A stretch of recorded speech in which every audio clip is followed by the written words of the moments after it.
ஆண்டவராகிய இயேசு கிறிஸ்துவின் நாமத்தினாலே உங்கள் ஒவ்வொருவரையும் வாழ்த்துகிறேன். நாம் அடுத்ததாக தியானிக்க போகிறோம், யார் சபிக்கப்பட்டவர்கள். வேதம் தெளிவாய் நமக்கு சுட்டி காட்டுகிறது. உபாகமத்தின் புஸ்தகம் 27ஆம் அதிகாரம் 16வது வசனம், தன் தகப்பனையும் தன் தாயையும் தூசிக்கிறவன் சபிக்கப்பட்டவன் என்பார்களாக, அவர்கள் எல்லாரும் ஆமேன் என்று சொல்ல கடவர்கள். இங்கே யார் சபிக்கப்பட்டவர்கள் என்று வேதம் சொல்லுகிறது? தகப்பனையும் தாயையும் தூசிக்கிறவர்கள் சபிக்கப்பட்டவர்கள். வேத வசனம் நமக்கு கற்றுத்தருகிறது, அவர் தம்முடைய கற்பனையில எழுதியிருக்கிறார், உன் வாழ்நாள் நீடித்திருப்பதற்கும் நீ பூமியிலே நன்றாயிருப்பதற்கும் உன் தகப்பனையும் உன் தாயையும் கனம் பண்ணுவாயாக. எபேசியர் 6ஆம் அதிகாரம் 2-3 வசனத்தில் இப்படி வாசிக்கிறோம், உனக்கு நன்மை உண்டாயிருப்பதற்கும் பூமியிலே உன் வாழ்நாள் நீடித்திருப்பதற்கும் உன் தகப்பனையும் உன் தாயையும் கனம் பண்ணுவாயாக என்பது வாக்குத்தத்தமுள்ள முதலாம் கற்பனையா இருக்கிறது. வேதத்திலே வாக்குத்தத்தமுள்ள முதலாம் கற்பனை என்ன அப்படின்னு சொன்னா, தகப்பனையும் தாயையும் கனம் பண்ண வேண்டும். அருமையான தேவ பிள்ளைகளே, இந்த பூமியில கர்த்தர் நமக்கு கொடுத்திருக்கிற தகப்பனையும் தாயையும் நாம் கனம் பண்ண வேண்டும். உன்னை பெற்ற தகப்பனுக்கு செவி கொடு. உன் தாய் வயது சென்றவள் ஆகும்போது அவளை அசட்டை பண்ணாதே என்று சொல்லி ஞானி எழுதி வைத்திருக்கிறார். அருமையான தேவ பிள்ளைகளை, ஞானி தன்னுடைய நீதிமொழிகள் எழுதும் போது உபதேசித்து சொல்லுகிற வாக்கியத்துல ஒன்று சொல்லுகிறார், லேமுவேலுக்கு அடுத்த வசனங்கள் அவன் தாய் அவனுக்கு உபதேசித்து சொன்ன வாக்கியங்கள் என்று சொல்லி 31ஆம் அதிகாரத்திலே நாம் வாசிக்கிறோம். அருமையான தேவ பிள்ளைகளே, தாயின் உபதேசம் ஒரு பிள்ளைக்கு மிகவும் அவசியம். அதாவது ஒரு ஆவிக்குரிய தாய் தகப்பன் எப்படியோ அதே போல உங்களை பெற்ற தாயும் தகப்பனும் உங்களுக்கு நல்ல காரியங்களை சொல்லுவது உங்க வாழ்க்கைக்கு மிகவும் பிரயோஜனமான ஒன்று. அதை நீங்கள் அசட்டை பண்ணக்கூடாது. அந்த உபதேச வாக்கியங்களை கனம் பண்ண வேண்டும் என்று நாம் வேதத்தில் வாசிக்கிறோம். ஆனால் வேதத்திலே அநேக தாய்களை குறித்து நாம் வாசிக்கிறோம், அவர்களை வழிவிலக செய்தார்கள். அதாவது அத்தாளியாள் போன்றதான அநேக தாய்களை நாம் பார்க்கும் பொழுது அவர்கள் தேவனுக்கு பிரியமில்லாமல் பொல்லாப்பானதை நடப்பித்த தாயாகவும் ஒரு சிலரை வேதம் சுட்டி காட்டுகிறது. அப்படிப்பட்ட தாய்மார்களுடைய உபதேசம் அல்ல, கர்த்தருக்கேற்ற சிக்ஷையிலே வளர்க்கக்கூடிய தாய் தகப்பன்மாருக்கு கட்டாயம் நாம் கீழ்ப்படிய வேண்டும். அப்பொழுதுதான் இந்த பூமியிலே நாம் மிகவும் நன்றாய் இருக்க வேண்டும். அருமையான தேவ பிள்ளைகளே, இந்த பூமியிலே நாம் நன்றாய் இருக்க வேண்டும், ஆனால் நம்மை பெற்ற தாய் தகப்பனை கனம் பண்ணுகிறவர்களாய் இருக்க வேண்டும். நீதிமொழிகள் 19ஆம் அதிகாரம் 26ஆம் வசனத்தில் இப்படி வாசிக்கிறோம், தன் தகப்பனை கொள்ளையடித்து தாயை துரத்தி விடுகிறவன் லட்சியும் அவமானத்தையும் உண்டாக்குகிற மகன். இன்னைக்கு உலகத்துல நம்ம அழகா பார்க்க முடியும், சொத்தெல்லாம் புடுங்கிட்டு தகப்பனை கொள்ளையடிச்சிட்டு தாய் தகப்பனை தெருவில் விடுகிற எத்தனையோ பிள்ளைகள் இருக்காங்க. ஆனா இன்னொரு புறம் இருக்காங்க, எவ்வளவுதான் தாயும் தகப்பனும் தங்களுக்கு துரோகம் செய்தாலும் கூட அவர்களை நேசிக்கிற பிள்ளைகளும் கூட இருக்கிறாங்க. இப்படிப்பட்டவர்கள் விதிவிலக்குள்ளவர்கள். அருமையான தேவ பிள்ளைகளே, அதற்காக நான் எல்லா தாயும் தகப்பனும் சரியானவர்கள் என்று சொல்ல வரவில்லை, எல்லா பிள்ளைகளும் மோசமானவர்கள் என்றும் நான் சொல்ல வரவில்லை. தாயும் தகப்பனையும் தங்கள் இருதயத்திலே போற்றி வளர்க்கிற பிள்ளைகள் இன்றைக்கும் இருக்கிறார்கள். அருமையான தேவ பிள்ளைகளை, தகப்பனையும் தாயையும் நாம் நேசிக்க வேண்டுவது நம்மேல் விழுந்த கடமை. 20ஆம் அதிகாரம் 20ஆம் வசனம் சொல்கிறது, தன் தகப்பனையும் தாயையும் தூசிக்கிறவனுடைய தீபம் கார் இருளில் அணைந்து போம். நம் இருளான பாதையிலே, நம்முடைய வாழ்க்கை பிரயாணத்திலே இக்கட்டான சூழ்நிலை வரும்பொழுது நம்முடைய தீபம் ஒளிவிளக்கேற்றுகிறதா இருக்க வேண்டுமே, ஆனால் தகப்பனையும் தாயும் கனம் பண்ணுகிறவர்களாக இருக்க வேண்டும். கார் இருளிலே தீபம் அணைந்து போகுமே, ஆனால் நம்முடைய வாழ்க்கை மிகவும் கேள்விக்குறியானதாக இருக்கும். நம்முடைய வாழ்க்கை மிகவும் கெட்டுப்போன நிலைமையில காணப்படும். அதற்கு தள்ளப்படக்கூடாதபடிக்கு தகப்பனையும் தாயையும் நாம் கனம் பண்ணுகிறவர்களாக இருக்க வேண்டும்.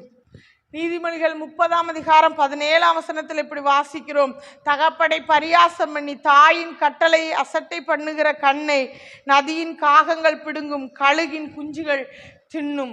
அருமையான தேவ பிள்ளைகளே, இப்படிப்பட்டதான ஒரு சூழ்நிலை. அதாவது இங்கே அவர் சொல்ல போகிற காரியம் என்ன, நதியின் காகங்கள் பிடுங்கும், கழுகின் குஞ்சுகள் தின்னும். அப்படின்னா அவன் அனாத போனமா கிடப்பான்னு அர்த்தம்.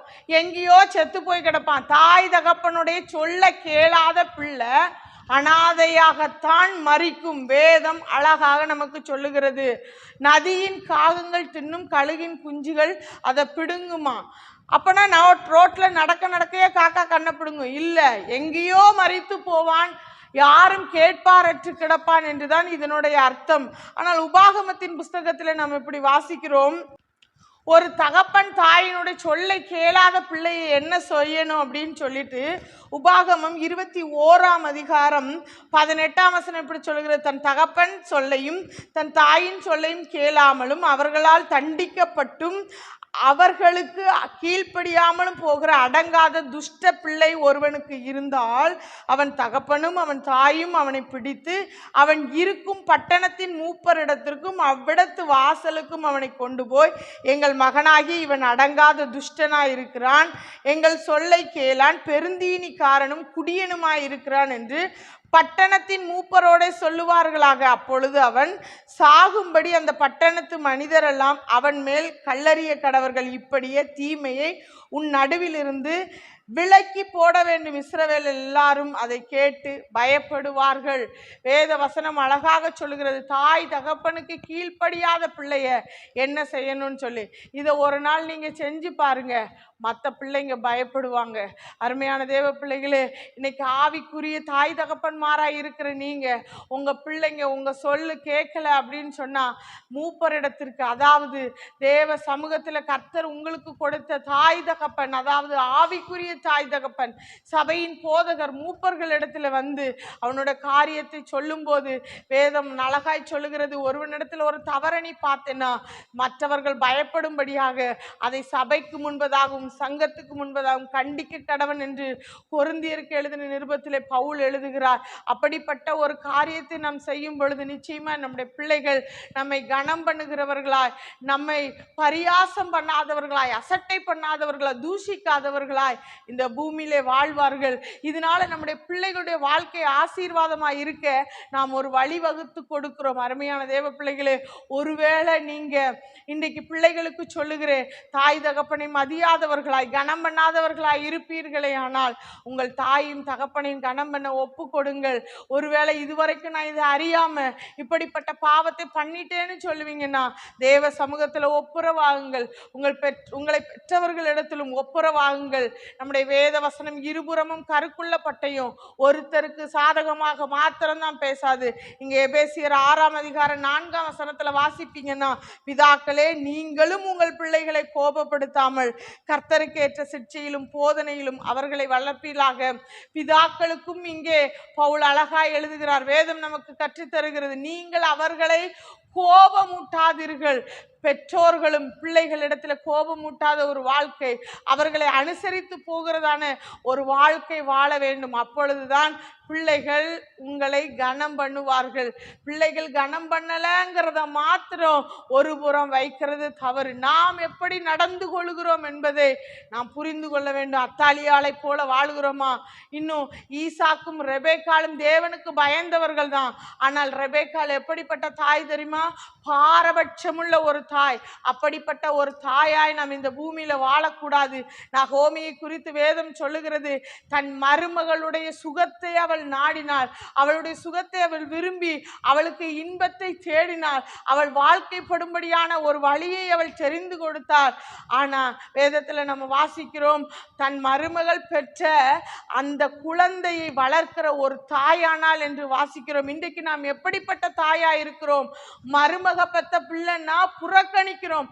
யாரோ பெத்த பிள்ளைங்க, என்னங்க அதுவும் உங்க வித்து தான். நீங்க உங்க வீட்டுக்கு வந்த மருமகளை உங்க பிள்ளைய போல பாவிக்க வேண்டும். அப்படின்னா தான் உங்க பிள்ளை உங்களை நேசிக்கிறதுக்கு மருமக உங்களுக்கு இடம் கொடுப்பா. இல்ல மருமக யாரோ பெற்ற பிள்ளை நீங்க நினைச்சீங்கன்னு சொன்னா நீங்க பெற்ற பிள்ளை இன்னொரு வீட்டுல போய் கண்ணீர் வடிக்குங்கிறத மறந்து போகாதீங்க. அருமையான தேவ பிள்ளைகளே, வேதம் நமக்கு அழகாய் கற்றுக் கொடுக்கிறது. இன்றைக்கு அந்த வசனத்துக்கு நம்ம அர்ப்பணிக்க ஒப்பு கொடுப்போம். நிச்சயமா நம்முடைய வாழ்க்கையில ஆசீர்வாதத்தை கர்த்தர் பெருக பண்ணுவார். சாபத்தை நம்மை விட்டு நீக்குவார். நம்மை ஒரு ஆசீர்வதிக்கப்பட்ட சந்ததியாய் மாற்றுவார். ஜெபிப்போமா? அன்பின் பரலோக பிதாவே, உம்மை நன்றியோடு ஸ்தோத்தரிக்கிறோம் ஆண்டவரே. தகப்பனே, நீர் எங்களோடு இடைப்பட்ட நல்ல வார்த்தைக்காய் உமக்கு ஸ்தோத்திரம் ஆண்டவரே. தகப்பனை தாயை நேசிக்கிற இருதயம் ஒவ்வொருவருக்கும் உண்டாகட்டும். பெற்றோருக்கு பிள்ளைகளை கோபமூட்டாத ஒரு வாழ்க்கை உண்டாயிருக்கட்டும் ஆண்டவரே. யாரெல்லாம் இந்த காரியங்களில் தவறுவார்களோ தகப்பனே, கீழ்ப்படிய அர்ப்பணிக்க ஒவ்வொருவரையும் ஒப்பு கொடுக்கிறோம் ஆண்டவரே. ஏசப்பா, உமக்கு ஸ்தோத்திரம் ஆண்டவரே. இந்த பூமியில நாங்கள் நன்றாயிருப்பதற்கும் எங்க வாழ்நாள் நீடித்திருப்பதற்கும் தகப்பனையும் தாயும் கனம் பண்ண எங்களுடைய கண்கள் திறக்கப்படட்டும். கர்த்தர் நீங்க ஆளுகை செய்வீராக. அப்படிப்பட்ட கிருபை ஒவ்வொருவருக்கும் உண்டாயிருக்கட்டும். ஏசு கிறிஸ்துவின் மூலம் ஜெபங்கேள நல்ல பிதாவே. ஆமேன், ஆமேன்.